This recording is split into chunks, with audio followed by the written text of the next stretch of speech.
Hola, les habla Paula Torres en compañía de Carla Castro y hoy les vamos a hablar sobre un tema que se vivió prácticamente en todos los países de Latinoamérica y son las dictaduras. Estas tienen origen después de la Segunda Guerra Mundial y en el inicio de la Guerra Fría. Entre Estados Unidos y la Unión Soviética se generó una tensión política en la que ambas potencias intentaban establecer gobiernos aliados en países latinoamericanos. Esto dio inicio a dictaduras que usaron la censura, violencia y represión para mantenerse en el poder. En el caso de Paraguay se dio una dictadura entre 1954 y 1989 presidida por Alfredo Stroessner. Su mandato fue el segundo más largo en Latinoamérica detrás del de Fidel Castro y es el más extenso en el sur del continente. Su dictadura, que recibe el nombre Estronato, se caracterizó por la imposición de una ley marcial, la amonestación de rivales políticos, la brutal represión política contra la ciudadanía y la presencia de numerosos escuadrones de la muerte en las calles. Y si hablamos de Chile, Augusto Pinochet fue el dictador de este país. Empezó desde 1974 a 1990. Entre 1973 y 1990, Chile vivió una dictadura conocida como el régimen militar.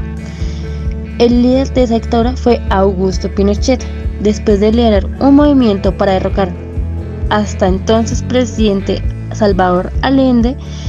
Esta dictadura se caracterizó por la implementación de un modelo económico neoliberal que privatizó los servicios básicos, además de la represión y violencia que se dieron durante esta época. Generaron más de 3.000 muertos y desaparecidos. En el caso de Bolivia, Hugo Banzer presidió una dictadura entre 1971 y 1978. Banzer también llegó al poder a través de un golpe de Estado e instauró una dictadura con el apoyo de Estados Unidos. Bolivia fue uno de los países que colaboró en la Operación Cóndor, un plan ideado por Estados Unidos para instaurar gobiernos afines en Latinoamérica. La dictadura boliviana persiguió y encarceló a los opositores políticos e ilegalizó partidos y sindicatos. El malestar social y los problemas económicos forzaron un nuevo golpe de Estado en 1978, pero Banzer nunca llegó a ser juzgado por sus crímenes. Bueno, Haití también tuvo una dictadura, fue por Francis Duvalier, desde 1957 a 1971. Él llegó al poder democráticamente, pero después de un año en la presidencia suspendió todas las garantías constitucionales y en 1964 se autoproclamó presidente vitalicio.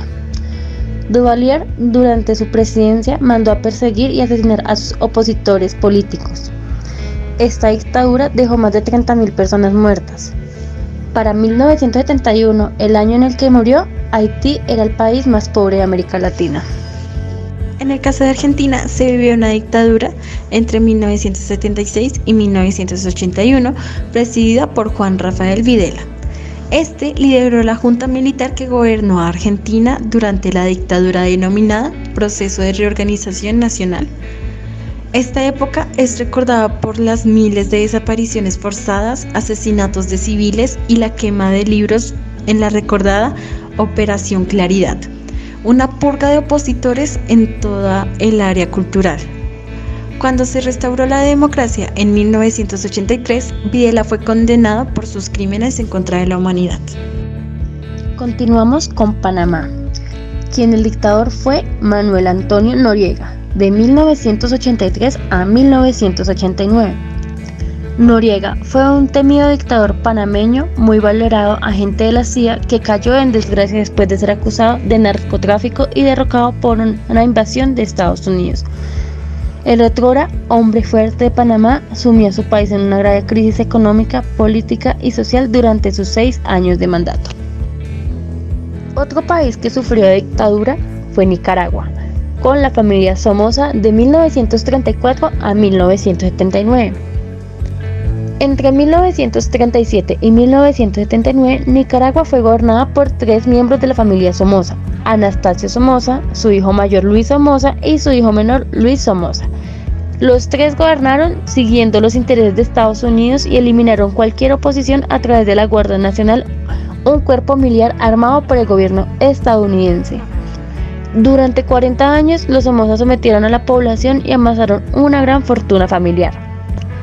Pero la dictadura nicaragüense terminó en 1979 con la Revolución Sandinista, que desde los años 50 luchaba contra el régimen dictatorial de los Somoza. Guatemala tampoco se salvó de las dictaduras. Entre 1954 y 1957, este país estuvo bajo la dictadura de Carlos Castillo Armas. Este lideró un golpe de estado contra el gobierno de izquierda de Jacobo Arbenz. Este contaba con el apoyo de los Estados Unidos, ya que muchas empresas norteamericanas tenían monopolios de cultivos en el país. Durante esta dictadura se prohibieron los partidos políticos, los comités agrarios, los sindicatos y se anuló la Constitución de 1945. También se puso en marcha una persecución contra intelectuales y comunistas. República Dominicana también fue sometida a una dictadura por el señor Rafael Leónidas Trujillo desde 1930 a 1961. Ocupó el cargo de presidente entre 1930 y 1961 cuando fue asesinado.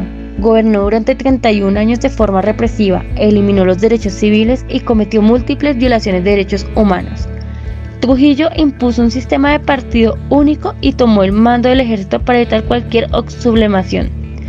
Se calcula que más de 50.000 personas fueron asesinadas durante su mandato. Él fue asesinado en 1961 en una emboscada con el beneplácito de Estados Unidos, por temor a que sus crímenes y el malestar social pudieran desembocar en una revuelta comunista. Y por fin llegamos a nuestro país, Colombia. Entre 1953 y 1957, vivió una dictadura bajo el mandato de Gustavo Rojas Pinilla. Su mandato se caracterizó por la realización de relevantes trabajos de infraestructura, como lo fueron el Aeropuerto Internacional El Dorado, el Hospital Militar Central, la Calle 26, el Centro Administrativo Nacional y el programa social Sendas. Durante su gobierno se inició el proceso de despolitización de la política, la traída del servicio de televisión al país y se puso término a la segunda etapa de la época conocida como la violencia. En 1954, durante su mandato, se reconoció el derecho al sufragio femenino. Bueno, y haciendo relación con las películas, podemos decir que en La Ley de Herodes nos demuestra lo falsos que pueden llegar a ser los políticos. Y referente a la película Hater, nos muestra lo fácil que es influenciar la opinión de las personas. Gracias por su atención.